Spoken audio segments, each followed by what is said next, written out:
Pete Souza alongside the quarterback Taylor McHark. We are so fired up for week 0, we can hardly wait, and neither can the commissioner of the Big 12. We join Brett Yormark right now. He is in New York City getting ready to hop on a flight to head over to Dublin. Commissioner, thank you so much for taking the time. Pleased to be here, and Taylor, welcome to the team. Yeah, thank you so much, Commissioner. Yeah, we had to get some precision passing over here. It's not like we have enough great quarterbacks this year, so we got one more in the cut. Commissioner, exactly. I want to start with lessons learned from last season. What was the number one thing you learned about your conference going forward? Well, in media days in 2024 in Vegas, I took the podium and I said we'd be the deepest conference in America, and I think that played out. I was very hopeful, but, every game mattered. We led the country in fourth quarter lead changes. It was just a very dramatic season. And the month of November was a great highlight for me. And first of all, it was the highest rated month of the season for us. But there were so many different opportunities for up to 9 schools to show up in Arlington. And I think that created a lot of drama. And then when you think about this year, I think we'll follow suit. I mean, it's kind of like rinse and repeat for me.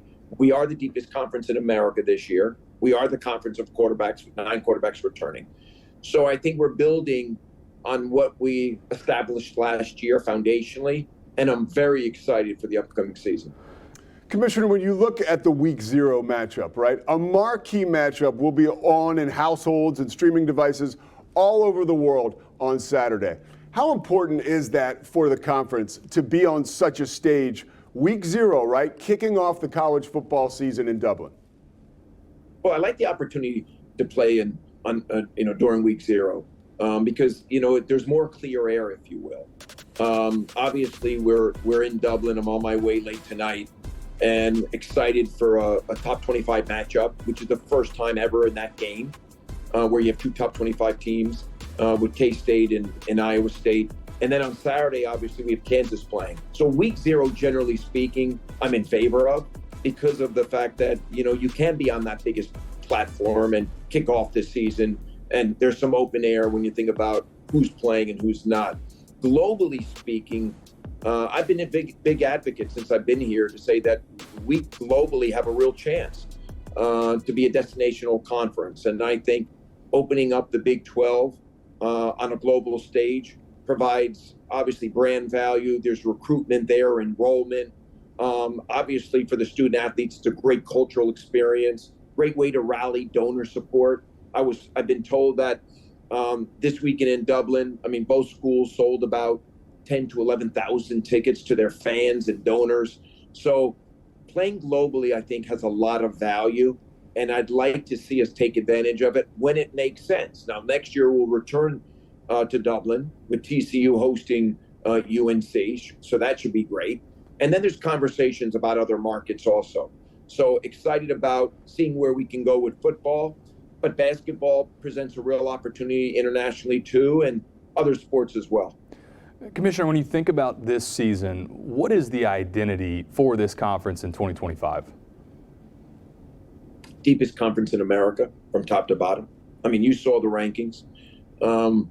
We got, I think, 10 of our schools receive votes for the top 25. 5 were in it, which is incredible. I think people recognize how deep this conference is.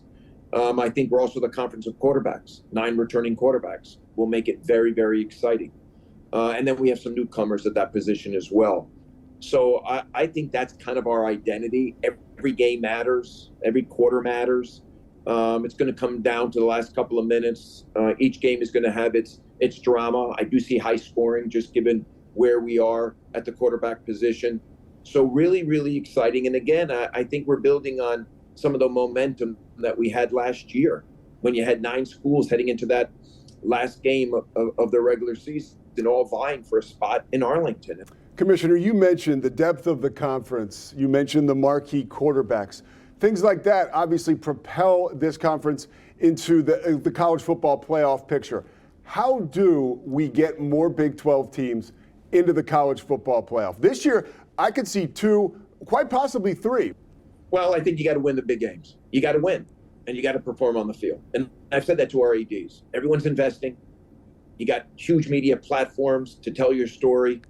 Now we got to win. And I think out of conference games, the first couple of weeks are going to be critically important. You think about some of the marquee matchups against some of the other conferences, a couple against the SEC, a couple against obviously the Big Ten, and then the ACC. You got to win those games. And I think that will draw a lot of attention to the conference as we compete against the other conferences and hopefully do well. And I'm hopeful we can, and I know we're gonna fare well. Commissioner Brett Yormark, sounding like a darn good head coach too right there. You got to win the big games. Commissioner, thank you so much for taking the time. Safe travels over to Dublin. Thank you, guys. And again, Taylor, welcome to the family. We appreciate everything you guys do, just telling our story week in and week out, and look forward to being with both of you soon, okay? Yes, Thanks, Commissioner. It's a wonderful story to tell. Thanks, Commissioner. Man, how impressive is that guy? It's good stuff. Love what he said. You have to win the games on the field. Really great stuff from Commissioner Yormark.